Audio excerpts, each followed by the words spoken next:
उसको कच्चा कलवा बोला जाता है जी। उसकी साधनाएं शमशान में होती है।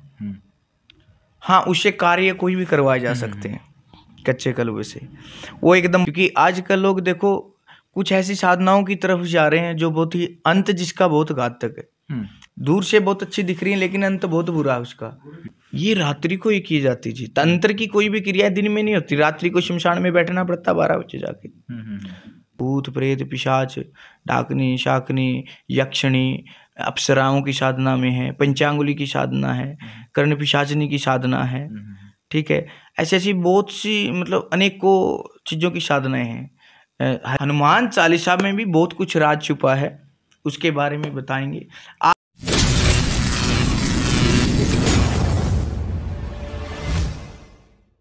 नमस्कार, मैं आपका दोस्त विनय लांबा स्वागत करता हूं आपका आपके यूट्यूब चैनल लोक प्रसार में।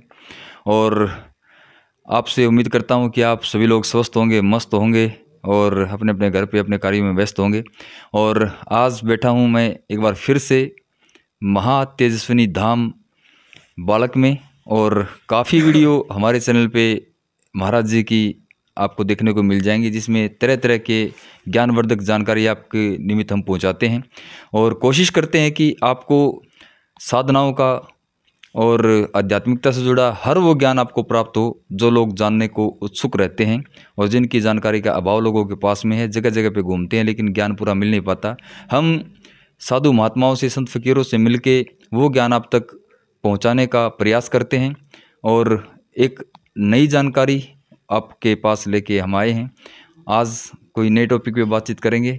हमारे साथ में बैठे हैं महातेजस्विनी धाम के फाउंडर संचालक महाराज जी सुखदेव कालिदास जी हमारे साथ में विराजमान हैं और इनसे बातचीत करेंगे। एक नया टॉपिक आपके लिए लेके आया हूँ कि आध्यात्मिकता के अंदर बहुत सी साधनाओं का जिक्र हमें मिलता है। हमारे वेद शास्त्र उपनिषद में आप देखेंगे तरह तरह के ग्रंथ हैं, ऋषि महात्माओं ने लिखे हैं जिनमें बहुत सी साधनाओं का जिक्र मिलता है। उसी साधनाओं में से एक साधना हम आपके लिए लेके आए हैं। कच्चे कलवे का नाम आपने सुना होगा। कच्चा कलवा की जो साधना है, तंत्र जगत में अगर मैं मानूँ तो बहुत ही जो है साधना है, एक ऐसी साधना है, फेमस साधना है जो कि लोग करते हैं और करने के बाद में क्या उसका इफेक्ट पड़ता है, किस आधार पे वो साधना करते हैं, क्या उसकी विधि रहती है, क्या काम आती है और कच्चे कलवे से हम क्या काम ले सकते हैं, सारी जानकारी आप तक पहुंचाएंगे। तो बहुत बहुत स्वागत है जी। जय श्री राम। जय श्री राम, हर हर महादेव जी। तो कच्चा कलवा जो है, हमने नाम बहुत सुना है। कोई 1.5 फुटिया कहता है इसको, कोई कच्चा कलवा कहता है, कोई बोना है, कोई तरह तरह की बातें होती है इसमें।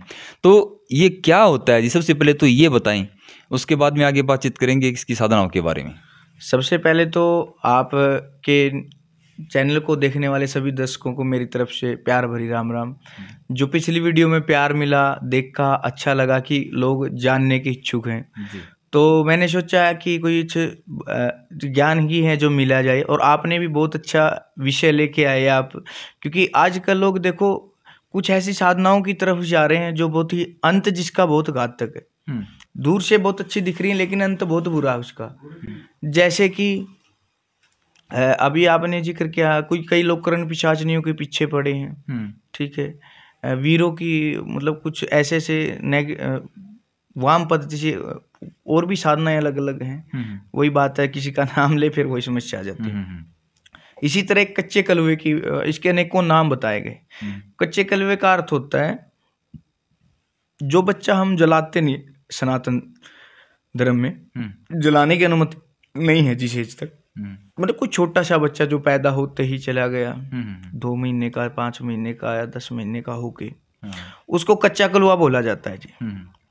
उसकी साधनाएं शमशान में होती है। हाँ, उससे कार्य कोई भी करवाए जा सकते हैं कच्चे कलवे से। वो एकदम बच्चे की तरह, जैसे आपको पता ही लगा बच्चे के प्रेत की साधनाएं, तो वो बिल्कुल बच्चे की तरह ही रहता है सारा दिन। जैसे तंग करता है इतना ही तंग करता है। जिन्होंने की है, एक दो से मिला हूँ, सुना है, पूछा है। हमने तो ऐसी कोई साधना की भी ना, हम इनके तो हम खिलाफ ही हैं। हम तो करते भी नहीं, चाहते भी नहीं कि कोई से साधना करे। आपने इसके बारे में अच्छी तरह से पढ़ा है, मैंने कई बार जिक्र आपसे सुना है, तभी मेरे मन में जिज्ञासा ये उठी कि इसके बारे में बातचीत करते हैं। और जितनी जानकारी आपको है उसके आधार पे आप ये बताएं कि कच्चे कलवा आपने बता दिया कि इसको 1.5 फुटिया भी कहते हैं। हाँ, कहीं कहीं सुना है, कहीं कहीं कहते हैं वो डेढ़ फुटिया अलग क्रियाएं होती हैं, तो अलग अलग है। कई जगह उल्लेख भी मिला डेढ़ फुटिया और कच्चे कलवे का अलग अलग उल्लेख है, अलग अलग ही चीज़ें होती हैं। अच्छा जी। जी। तो हम आज जो है कच्चे कलवे पे बात करेंगे। तो कच्चा कलवा जो है, इसकी साधना करने को लोग इतने उत्सुक क्यों रहते हैं? इसका जिक्र बहुत देखा है मैंने, जगह जगह देखते हैं कच्चे कलवे से ये करवाएं, कच्चे कलवे से ये करवाएं, इसने ये साधना कर रखी है। पक्का तो प्रमाण जैसे कि आपने साधना नहीं की आप बता नहीं सकते भाई कच्चा कलवा और डेढ़ फुटिया में। कई लोगों से सुना डेढ़ फुटिया और कच्चा कलवा एक होता है, कई लोग बताते हैं, कहीं उल्लेख मिलता है एक ही है, कहीं अलग है, तो वही एक ही चीज बताई जाती है। कच्चा कलवा होता है जो छोटा बच्चा मर जाता है, दबाया जाता है, खुला जाता है, उसकी साधना उसी दिन की होती है, जैसे जिस दिन दफनाया जाता है। क्या होता है, उस बच्चे को खोद के निकाला जाता है पहले, ठीक है, शमशान में बैठ के साधनाएं की जाती है, ठीक है।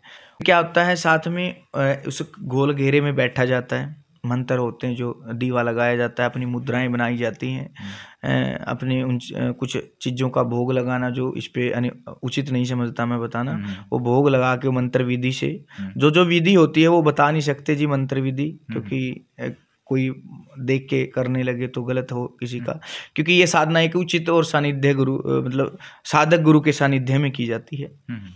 तत्पश्चात जब वो जाप करने होता है, बैठता है, तब क्या होता है, शमशान की एक एक करके जो चीजें आती है वो सारी की सारी चीजें आती है, तो उस गोल घेरे में नहीं आ सकते वो किसी कीमत में भी। हाँ, ये डिस्टर्ब करेंगे, हाँ डिस्टर्ब करते रहते हैं ताकि हमें भोग दे दे, हम इसके साथ चल पड़े, इसकी साधना टूट जाए। तत्पश्चात क्या होता है कि कुछ लोग ये भी सोच लेते हैं भाई ठीक है, हमारे कच्चा कलवा तो पता नहीं कब सिद्ध होगा, जब ये मानने लग रहा है तो करा ले, लेकिन वो सारा साजिश साधना तोड़वाने के लिए होता है। वो भी साथ नहीं जाएंगे, वो भोग भी ले जाएंगे और आपको कुछ भी हो सकता है। तत्पश्चात फिर अगर उनको तरफ साधक ध्यान नहीं देता है, जाप में निरंतर लगा जाता है, सबसे आखिर में शमशान का राजा आता है, वो लगाता है ये क्या चल रहा है, क्या कर रहे हो, यहाँ से निकलो वरना मार दूंगा, वही बोलेगा, लेकिन वो भी उसके अंदर नहीं आएगा। अगर ज्यादा उसको परेशान किया गया तो वो उस घेरे को तोड़ भी सकता है। तब वो कच्चा मांस लाया हुआ शराबकारी आती है, तब उसकी तरफ कच्चा मांस फेंका जाता है, तब वो कार्य आती है। लेकिन कुछ लोग क्या करते हैं कि वो सोचेंगे कि तो शमशान का मुखिया ही आ गया, इसको मांस फेंक दो, इसको ये चीज दे दो, ये मांग रहा है, वो मांगेगा नहीं कुछ भी, वो देना पड़ेगा। उसमें से कोई एक चीज निकल के गिरती है, वो अपने आप देता, वो नाखून दे या दांत, उंगली की हड्डी दे, कुछ भी, तब वो काजल उतारी जाती है, तिलक लगाया जाता है, अपने काजल इकट्ठी करी जाती है, जो पड़ी चीज मिली है वो कुछ भी हो सकता है, दांत नाखून कुछ भी, वो लेके आया जाता है। फिर वो जब भी याद करके उसे बुलाया जाता है, वो परमानेंट फिर उसके साथ साथ रहता है। ऐसे रहेगा जैसे मेरे साथ बच्चा बैठा है, मेरे खोए पे चढ़ गया, मेरे कान में कुछ फुसफुसाने लगा, फिर कभी एकदम से इधर आ गया, कभी उधर से आ गया। कई लोग देखे इस तरफ की साधना वाले डिस्टर्ब होते हैं, वो बैठ के शांति से एकाग्र होकर बातचीत नहीं कर सकते, क्योंकि वो बच्चा होता है, बच्चा तो परेशान करेगा बार बार, तो उसको सारा दिन बिजी रखना पड़ता है, कहते हैं। हाँ जी, कुछ ना कुछ उससे काम करवाएं, इसको बताएं, बहलाएं, फुसलाएं, जो भी है फुसलाना पड़ता है, जैसे बच्चे को रख सकते हैं हम, वरना बच्चा हरकतें करेगा, कभी इधर आ गया, कभी इधर आ गया, कभी कुछ खींच लिया, कभी कुछ वो कर लिया। तो ये होती है कच्चे कलवे की साधना। हाँ, जो इसकी साधनाएं कर लेता वो कुछ भी हासिल कर सकता, करवा सकता, मंगवा सकता, दिला सकता है, ठीक है। इसका उपयोग मतलब लगभग लोग हैं वो किस तरीके से करते हैं, मतलब क्या किस चीजों के तरीके से लोग करते हैं जी, वशीकरण के लिए भी करते हैं, सबसे ज्यादा वशीकरण के लिए किया जाता है इसका प्रयोग, किसी स्त्री पे कुछ करने के लिए, और मारण प्रयोग, मतलब कुछ और भी ऐसी क्रियाएं हैं जो किसी को दूसरे को तकलीफ दुख देने के लिए भी किया जाता है इसका प्रयोग, ठीक है। मतलब ये तो हुई जैसे विरोधाभास की चीजें। हाँ। हम किसी के विद्वेषण करें, किसी को मारण करें, किसी को तो अच्छा भी सकते हैं, लेकिन इसमें कुछ ऐसा भी कि कुछ समाज की भलाई के लिए कर सकेगा, हो सकता है, ऐसा कुछ नहीं है।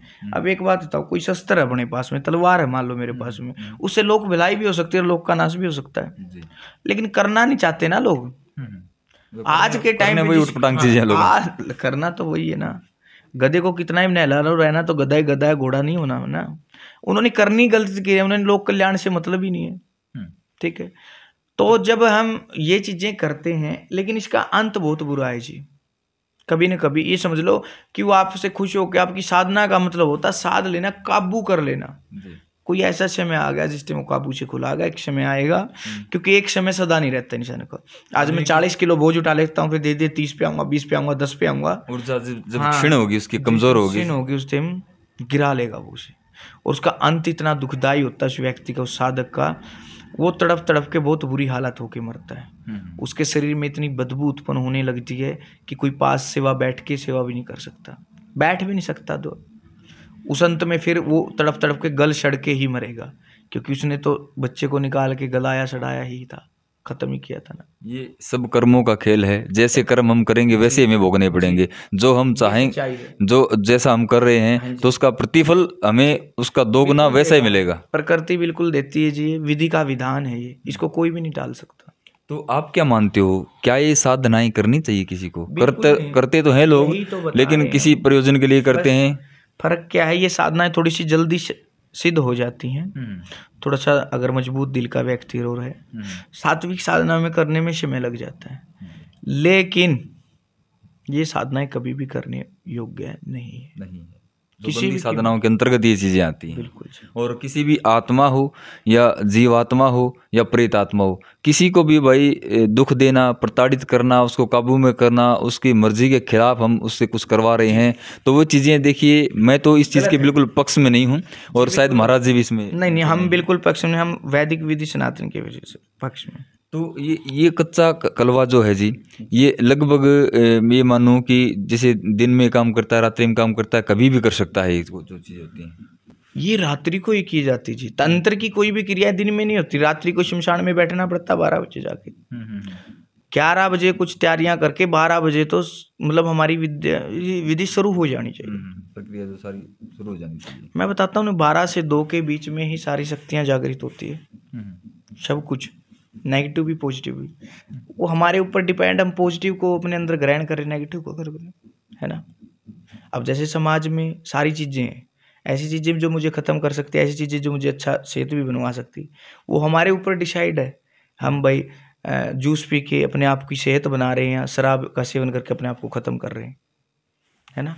तो इसी तरह 12 से 2 का ऐसा समय होता है, उसमें सारी नेगेटिव और पॉजिटिव शक्तियाँ जागृत का आह्वान करेंगे, लगभग वही हमारे पास पहुंच जाती है। जी। और जो है मेन क्या है कि जैसे प्रयोजन हमारे, अगर उचित प्रयोजन के लिए अगर किया जाए तो कहीं तक ये चीज ठीक हो सकती है। ये है भाई, ठीक है, लेकिन मैं तो यही प्रेफर करना चाहूंगा कि आप आध्यात्मिकता की तरफ चलें। जी, हम वेदों की विधि की तरफ चलें।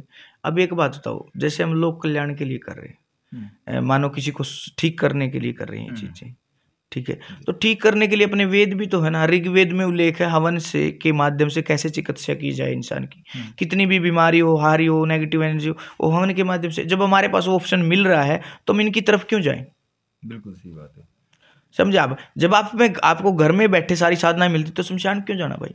बिल्कुल, है ना, वो है नहीं। और किसी चीज को बंधन में लेके या मजबूर करके आप उससे काम करवा रहे हैं, इससे अच्छा किसी को प्यार बस अपने सानिध्य, उसके सानिध्य में रहें, और क्या है कि उसको रिझाएं, उसको मनाएं, और उसका आशीर्वाद लेके अगर वो शक्तियाँ, आप छोटी साधनाओं पे क्यों जाते हैं? आप साधना करें तो परमात्मा की साधना करिए, किसी इष्ट की साधना करिए। जी बिल्कुल, अपनी कुल देवी की साधनाएं करिए, देवियों की साधना करिए, महामाई जगदम्बा की, राजराजेश्वरी की साधना करिए, ठीक है, माँ काली है, माँ बगलामुखी आज के दिन में उचित है, क्योंकि सबसे ज़रूरी है माँ बगलामुखी, क्योंकि न्याय की देवी है, उनकी साधनाएं करिए, ठीक है। आजकल लोग बहुत सी साधनाओं के पीछे पड़े हैं जी, भूत प्रेत पिशाच, डाकनी शाकनी यक्षिणी, अप्सराओं की साधना में है, पंचांगुली की साधना है, कर्ण पिशाचनी की साधना है, ठीक है। ऐसी ऐसी बहुत सी मतलब अनेकों चीज़ों की साधनाएं हैं। हर एक की साधना के हम धीरे धीरे जिक्र करेंगे। यक्षिणी की साधना, कर्ण पिशाचनी की साधना, पंचांगुली की साधना, क्या उससे हो सकता है और क्या उसका साइड इफेक्ट है, और कौन सी सात्विक साधनाएं आप कर सकते हैं। देखो, साधना कोई भी हो, बिना साधक गुरु के सानिध्य में होकर किए, बिना होकर किए भी अगर करते हैं हम, बिना कुछ अच्छा साधक गुरु है उसके सानिध्य में होकर ही ये साधना की जाती है। अगर बिना किसी अच्छे साधक गुरु के बिना ये कार्य करते हैं तो उसका निश्चित रूप से गलत प्रभाव जाता ही जाता है। फायदे की बजाय नुकसान और हो जाएगा। मतलब जैसे है इनका 24 जी गए, 24 जी होने दुबे रह गए, तो आप दुबे रह जाएंगे 24 होने के बजाय। ठीक है, तो आपको मतलब क्या लगता है कि सात्विक साधनाएं करनी चाहिए या तामसिक साधनाओं से कुछ फायदा होने वाला है संसार में? उसके लिए कमेंट आप कर सकते हैं। और इस साधना में आपका क्या विचार है? आपको क्या लगता है कोई इससे समाज की भलाई हो सकती है?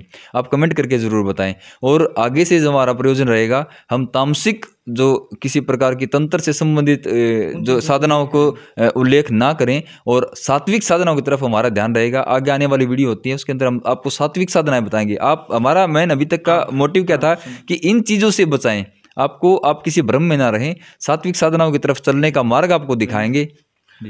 आज से हमारा ये मैटर क्लोज होता है। कोई भी हो, गलत क्रिया करके तो गलत ही फल होगा, सीधी सी बात है। आगे से सात्विक साधनाओं के बारे में बताया करेंगे।